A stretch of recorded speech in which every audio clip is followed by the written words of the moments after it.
The tunnel system of the Earth was originally created by the Atlanteans and the Lemurians, who, in their efforts to control the world, which is what they had wanted to do originally, they found tunnel systems that were part of volcanic tubes, lava tubes, etc.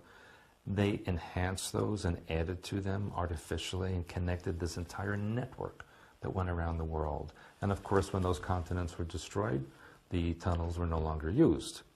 Now, when the modern civilizations began, or I should even say when the Lemurians went underground during the time of destruction, they continued to use some of those tunnel systems and others were left abandoned. When, for example, the US government broke into these tunnels as they explored and enhanced their civilization, they found these tubes. They were in complete working order, including the vehicles that were used.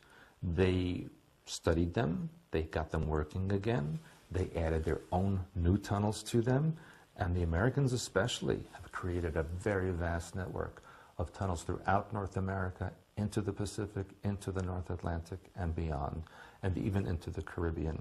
Now, there were times when they would get into or break into a cavern, which was occupied by one sort of civilization or another, and then there would be a problem, a skirmish, a battle, what have you, especially in what we call a reptilian nest, which is a location where large numbers of reptilian beings exist in a location, a cavern, and have their life in those locations, and of course they will defend this. Modern times, the tunnels are used to transport secretly individuals, technology, supplies, what have you.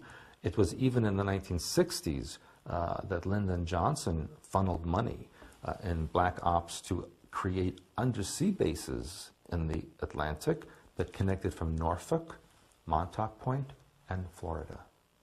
And those bases, of course, still exist. The underground tunnel system is like an interstate or superhighway system. It's like a freeway system of high technological proportions underneath the Earth.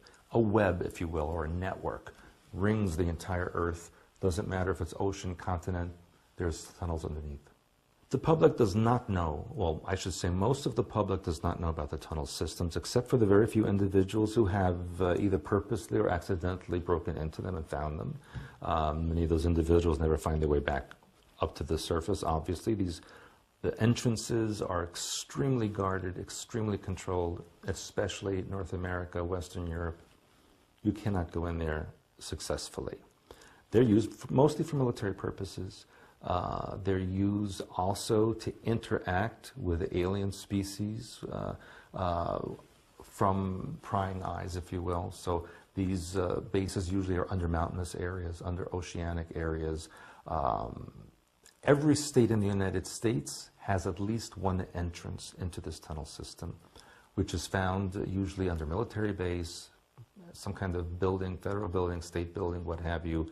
There's always a cover to these areas, except for areas like the Rocky Mountains, Appalachia, where you can't build a building on the side of a mountain like that. So they have then control systems, holographic images that block the entrances. I know there was a friend of mine in Arizona who went hiking in the mountains north of Sedona, came across a huge tank and military people, and he was told, turn around and get out of here immediately. No questions asked. And that's the kind of thing you would experience if you come across an entrance.